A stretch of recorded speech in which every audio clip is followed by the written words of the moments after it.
Salut les amis, je suis avec Ariane ici à Marrakech du projet Un monde réenchanté. Ils viennent de passer, vous venez de passer 2 semaines au Maroc. Tu peux nous parler du concept? Oui. Alors, on organise des expéditions pour des jeunes qui sont en quête de sens et qui ont envie de changer la société. C'est des expéditions qui sont conçues en 3 phases. Une première phase d'inspiration, où les jeunes vont à la rencontre des acteurs du changement, des entrepreneurs sociaux, des acteurs de l'économie sociale et solidaire. Ensuite, une deuxième phase plus introspective, où là, ils vont se questionner sur quels sont mes talents, qui suis-je, qu'est-ce que j'ai envie d'apporter au monde, avec des coachs. Et une dernière phase d'action, où là, ils vont être volontaires dans un projet et en même temps commencer à réfléchir à leur projet de vie, projet pro. Donc, qu'est-ce qu'ils veulent vraiment apporter au monde, au service d'un monde meilleur. Ensuite, au retour en France, il y a tout un processus d'accompagnement pour les aider à concrétiser leur projet. Okay. Et tout ça se clôture par une soirée qui aura lieu le 2 décembre 2017. Là, c'est la première expédition qu'on organise.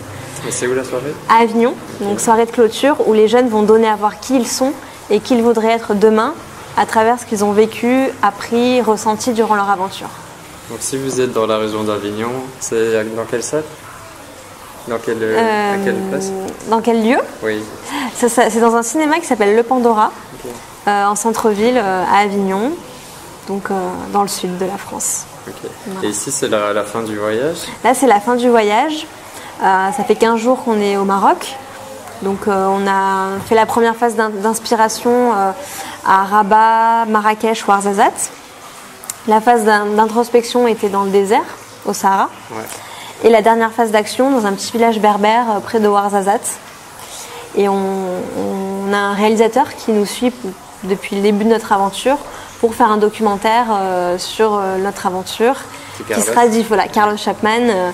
Le film sera diffusé le 2 décembre pour la soirée de clôture. Okay. Il sera sur YouTube aussi? On ne sait pas encore comment on va exploiter les films, mais dans tous les cas, l'idée c'est de le diffuser au grand public par la suite. Et par rapport aux jeunes et l'encadrement, comment s'est passé les 2 semaines? Est-ce que tu as vu un changement du premier jour jusqu'au jour? Oui, on voit vraiment une évolution. On sent vraiment qu'il y a une certaine transformation qui opère chez les jeunes. Ça s'est très bien passé, c'était très intense, beaucoup d'intensité. On est à la fois sur la rencontre avec les acteurs du changement et à la fois sur vraiment le côté connaissance de soi, apprendre à mieux se connaître. Donc le mélange des deux, à la fois avec beaucoup de rencontres très enrichissantes ouais. Et à la fois le côté apprendre à mieux se connaître, se découvrir, ça fait quand même un voyage qui est très dense. Vous accumulez beaucoup de connaissances, beaucoup de choses. Et en tout cas, tout le monde est très heureux. Et est-ce que certains d'entre eux ont eu le fameux déclic? Ah, c'est ça que je veux faire dans ma vie? Oui, certains. Ça, ouais. C'est le plus beau cadeau, j'imagine. Oui. Après, c'est un chemin. Hein. Oui, ça prend... C'est pas en 15 jours qu'on sait exactement ce qu'on va faire de notre vie, mais en tout cas, oui, de belles transformations. Et toi, personnellement, c'était... pour moi, c'est un accomplissement. Oui, pour moi, moi, j'ai toujours aspiré à l'entrepreneuriat. Je suis auteure aussi d'un livre sur les créatifs culturels. Et oui, c'est un rêve qui se réalise d'entreprendre un projet avec la vision qu'on porte. Notre vision, c'est celle d'un monde où chacun vit ses talents et sa créativité en prenant soin de la planète et des autres. Et en même temps, l'idée de devenir soi, de réaliser ce pourquoi on est fait et de mettre nos talents, notre créativité au service d'une société solidaire, créative et respectueuse du vivant. Ça me parle à 100%. Et tu aurais un message à dire pour tous les jeunes qui sont ici, notre génération, on est entre deux. On est entre l'ancien paradigme et le nouveau paradigme. Et c'est parfois difficile de vraiment se lancer à 100% dans le nouveau. Qu'est-ce que tu pourrais dire pour les encourager à réaliser leurs rêves aussi? Alors un message de se lancer, de oser.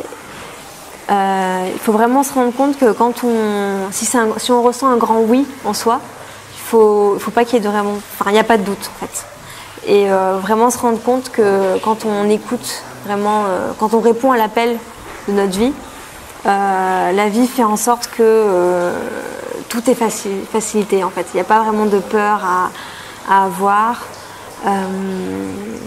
Une fois qu'on se lance, la magie opère En fait, et on est soutenu et aidé. Le premier pas qui est important.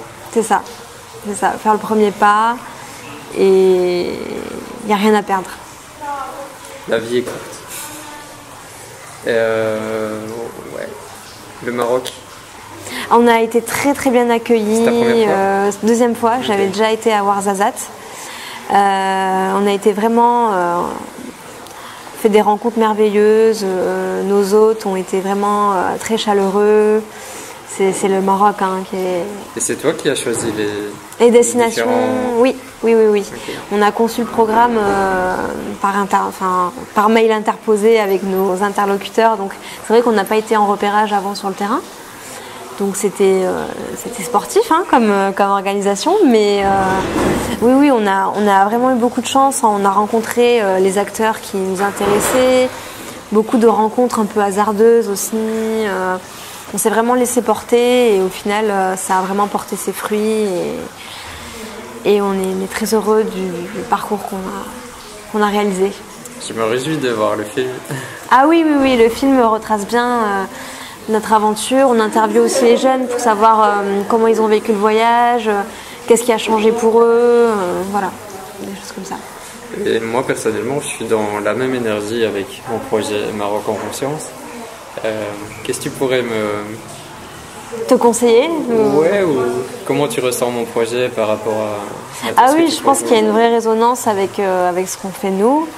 Nous, notre objectif, c'est vraiment de allier le développement, la croissance spirituelle, en fait, l'épanouissement spirituel et personnel et humain avec le bien-être collectif. En fait. On est vraiment à la fois sur comment l'individu, avec ses choix, avec sa façon de penser, a un impact direct sur la collectivité, sur la communauté, sur le monde. Voilà. Et vraiment relier les questions environnementales, sociétales avec la croissance spirituelle de l'individu. Super. Moi, je pense qu'on va rester en lien pour la suite. Oui, avec grand plaisir. Tu as un mot de la fin? Venez le 2 décembre pour la soirée de clôture. Ouais. Ravie d'avoir fait ta connaissance. Oui, enchanté. Oui. Venez au Maroc aussi. Et venez au Maroc. Vous serez très bien accueillis. Et voilà, donc là c'était la première expédition qu'on organisait. Donc c'était Tu connais déjà les prochaines? Les prochaines, là on a des exploratrices là, qui sont en train de faire un tour du monde et qui prennent des contacts pour nous à travers le monde. Là elles sont en Iran en ce moment. Ouais, génial. On a des contacts en Angleterre aussi, à Todmorden, la petite ville qui a lancé les incroyables comestibles, qui est un mouvement aujourd'hui national de revégétaliser les villes, etc., les potagers urbains. Donc voilà, on a un peu des contacts à travers le monde. Donc après, on se laisse aussi guider par ce qui émerge. Ok, super. Je vous souhaite le meilleur. Merci. Je ne doute pas que ça va aller loin. Merci beaucoup. Merci.